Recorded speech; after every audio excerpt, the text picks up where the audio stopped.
In painting, strategy is your best tool. Knowing what works and planning the necessary decisions to achieve it is your best bet in creating a successful painting. And you have to plan them early on when you're deciding on your composition. When we talk about composition, things like abstraction and dynamics and shape design come to mind, and these are the highest level concepts. So you can break down this image into, the dynamics of the long shadows leading to the character and the high contrast, the rule of thirds, somewhere the main spot of the image is, and things pointing towards them. A lot of dynamics and a lot of things hint at what's important, while the character is darker, giving them a bit more of an mysterious context. So a lot of the things can be described with these higher concepts. But how do we make our new story fit these concepts? Like, I want that dynamics, I want the rule of thirds, I want certain shape design that would, tell the story in a more of a dynamic or soft context. How do we do it? Well, for that we use what I would call like concepts of a lower level, like geometry, lighting, and material. These tools, if they're studied thoroughly, they can connect the abstraction with reality. And today specifically I want to talk about the lighting strategy. Or should I even emphasize the shadow strategy? First, what is a shadow? A shadow is an absence of light. It's not some effect that just makes objects pop from the background or something like that. There's usually more than one light source in the scene, and a shadow is something where one of the lights is absent. So in this case, our character is actually pretty much in shadow while we can totally see them. Like, this is a shadow because we can also see a much brighter light in the scene as well. So that's all it is. A shadow is -1 light.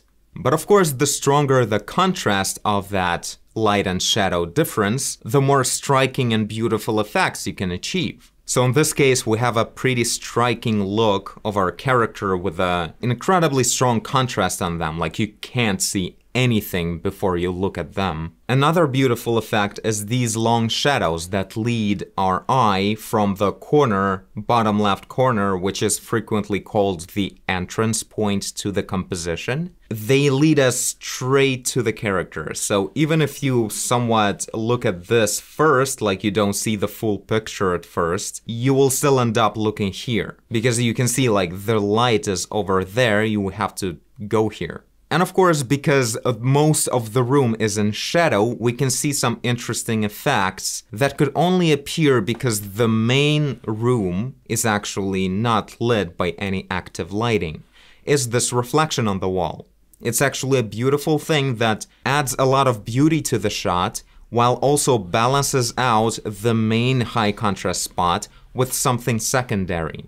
And this reflection would literally be invisible if the tiles were lit by a bright light of this operating equipment. So right now in this basic donut example in Blender, you can see how in the lit areas we can pretty much just see a white donut lit by the sunlight. But if we go in the shadow, we start seeing interesting reflections. A reflection of a horizon of a sky, which is something we can't see at all on this side. It's completely gone, because reflections get easily dominated by brighter lighting.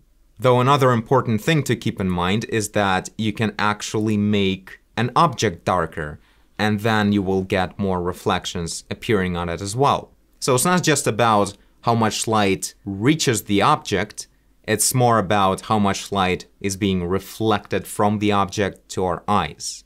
And a dark object obviously reflects less light.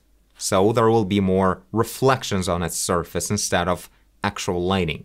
But of course, reflections are not the only example. Recently, someone in the comments showed me this image of Ruan Jia, and what's interesting about it is in here we can see that mostly the character is lit by a cold, dim light of like skylight reaching us through the pretty dense forest or something, so it's kind of dim. But right here we see a little bit of a spot of the sunlight reaching the character. And that's where all the beautiful colors start happening.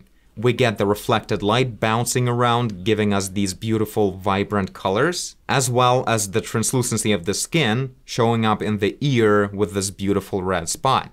Something you can't justify with the low contrast and dim lighting anywhere else in this image. And going further than that, in an image that's really dark in general, we can use that darkness to also show strong silhouettes supported by the aerial perspective, which is like the inverted contrast, which is a very useful tool in any kind of mysterious and dark compositions. And of course, knowing all these little tools, knowing that you can achieve certain effects by balancing between light and shadow, you get to be very strategic in positioning the lights to make all of it really work for your needs. So for that, you can study not just the theory of lighting and other artists' examples, which is a huge help in this situation, but also photography, because this is literally the subject that is common with photography. We need to make sure that the lighting is real, but also that it serves our abstraction needs to have certain dynamics, certain contrasts, and certain reasons to show beautiful effects. That's one of the things that photography studies as well. So yeah, you get to study, but not just aimlessly, but actually going for certain aspects of the artwork, like breaking it down. What exactly makes it interesting? What exactly, like what kind of lighting directions, what kind of contrast, and why that lets certain beautiful visual effects to happen. By being more analytical and breaking down the image that you're actually studying instead of just copying color spots, you can learn a lot faster and achieve as beautiful of results as the originals have. It's funny sometimes how such a creative field as visual arts can actually be broken down into several components, and you just get to study a selection of ways to use those components to make sure your artwork will pretty much always be successful. Something to think about.